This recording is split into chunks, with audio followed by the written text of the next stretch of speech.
Olá, gente. Hoje eu vou conversar com vocês um pouquinho sobre essa questão do coronavírus e todo esse isolamento social que a gente vem passando.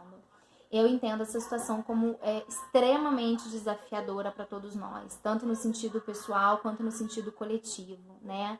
A gente está lidando com algo nunca visto até então, nunca tinha passado por isso e acredito que vocês também não, né?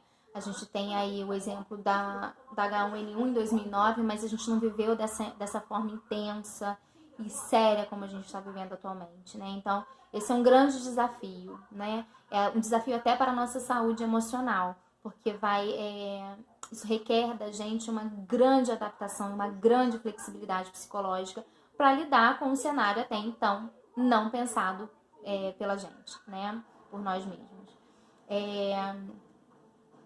Como é que o nosso cérebro interpreta toda essa situação? Como uma grande situação de perigo, porque é mesmo, né? A gente sabe que o coronavírus não é um vírus com grande índice de letalidade para aquelas pessoas que estão fora do grupo de risco, né? Pessoas abaixo de 60 anos e que não têm doenças crônicas. Porém, a gente sabe que é um vírus que tem um índice de transmissão muito elevado. Então, a contaminação dele é muito alta, né? E é muito natural que a gente entenda tudo isso como um perigo para quem a gente ama, um perigo para o próximo. Então, como é que a gente não vai interpretar? E eu tenho visto por aí algumas pessoas falando que a gente tem que manter a serenidade, manter a calma. Assim, eu acho praticamente impossível, né? Eu acho que, assim, pedir que uma pessoa fique calma diante de uma situação de perigo não é muito coerente, né? Agora, diante de uma situação de perigo, eu entender que eu vou ficar estressada e eu buscar recursos saudáveis para enfrentar essa situação, tem um espaço muito grande. Não é porque é uma situação de perigo que eu vou entrar em colapso, né? Que eu vou emocional e que eu vou paralisar. E também não é porque eu tenho que buscar mecanismos saudáveis que eu vou fingir que está tudo muito bem, né? Então a gente tem uma forma aí equilibrada, coerente para enfrentar tudo isso. Uma fórmula, não tem, eu também não tenho. Mas a gente pode constantemente se exercitar para buscar estratégias saudáveis de enfrentamento, né? Então, o nosso cérebro entende, interpreta toda essa situação como uma situação de perigo, porque é. E quando há uma situação de perigo, o nosso cérebro, ele aciona um mecanismo de enfrentamento, que é o mecanismo de luta ou fuga. Então, tem uma situação perigosa, o que eu preciso fazer? Eu preciso lutar com isso, né? Eu tenho que fugir disso, o que eu vou fazer com isso? Então, libera os níveis de cortisol, o meu corpo ele se prepara para uma luta, o meu cérebro ele se prepara para aquilo ali, eu fico em estado de alerta, eu tenho a tendência a entrar num viés atencional um pouco mais pessimista para esse enfrentamento, né? Porque é uma situação de problema. Então é muito natural que todos nós estejamos nesse estágio. Caramba, o que é isso? Né? O que eu tenho que fazer com isso?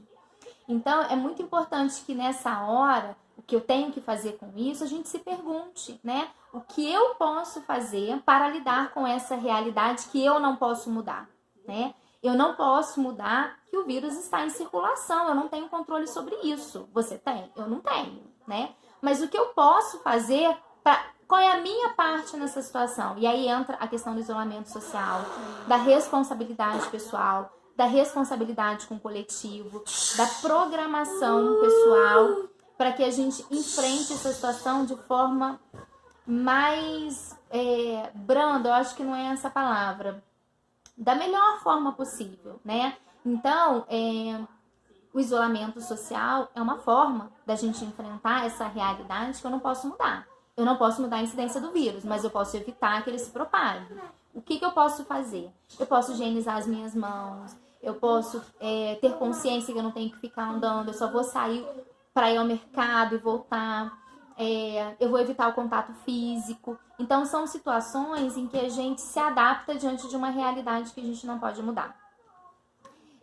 Uma outra estratégia, quando a gente lida com um problema muito grande, é a gente fracionar esse problema. Então, esse problema é enorme. Caramba, eu não tenho como resolver. Como é que vai ficar minha vida quando acabar essa quarentena?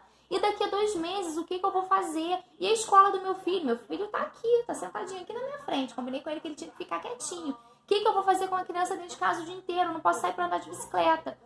Eu não sei. Eu preciso pensar um dia de cada vez. É claro que todas as nossas decisões a curto prazo, elas interferem a médio e longo prazo? É claro, sem dúvida. Se eu não me programo hoje, eu vou gastar todo o meu dinheiro, daqui a 2 meses eu não vou ter dinheiro para pagar minha conta, né?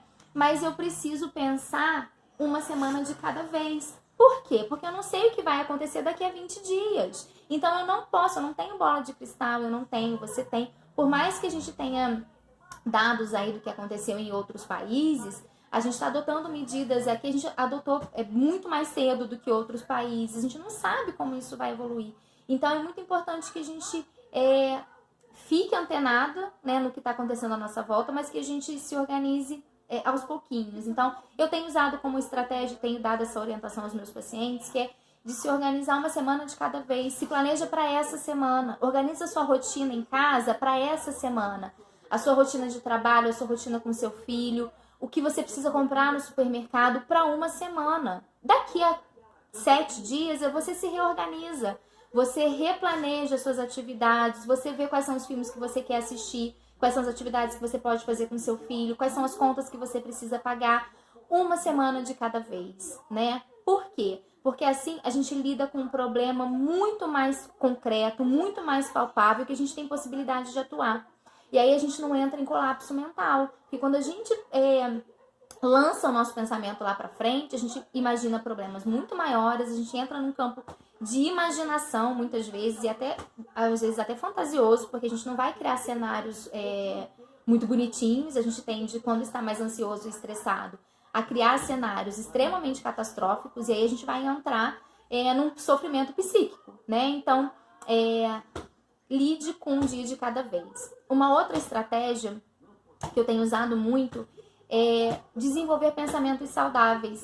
Então, existem 2 técnicas legais, que é a desfusão, né? Nem tudo que a gente pensa é real, tá? Nosso pensamento, ele é fantástico, né? Então, a gente pode criar coisas mirabolantes, e isso não quer dizer que isso é realidade, né? Então, pensou algo, tenta se distanciar um pouquinho desse pensamento, caramba. Mas isso que é coerente, isso é a verdade, a realidade literal, ou isso é o meu processo de pensamento?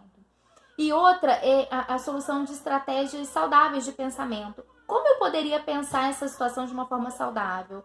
Como eu poderia me organizar de uma forma um pouco mais saudável? A gente tem matrizes de pensamento e pensamentos automáticos que eles surgem de uma forma muito rápida, né, pra gente. E muitas vezes a gente não se dá conta disso, né? Ele é automático. Então, a gente não consegue mudar com um clique. Não é assim, vou pensar de um jeitinho diferente do que eu pensei até então. Não é assim. Mas a gente pode se esforçar e se perguntar, caramba, eu poderia pensar isso de uma maneira diferente? E aí, muitas vezes, esse autoquestionamento nos ajuda a gente a se flexibilizar na forma de pensar. Acima de tudo, busque se conectar, estar conectado com as pessoas. Cuidado com excessos de informação. Não fique consumindo notícia constantemente, o tempo inteiro, porque isso não muda. A gente acaba vivendo muito em tempo real. Então, filtre o que chega até você.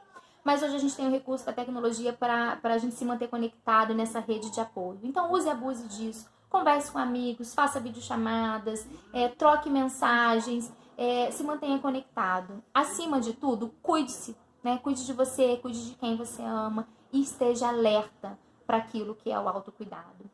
Conte comigo que eu tô aqui para te ajudar nesse momento de enfrentamento, tá? Um grande beijo.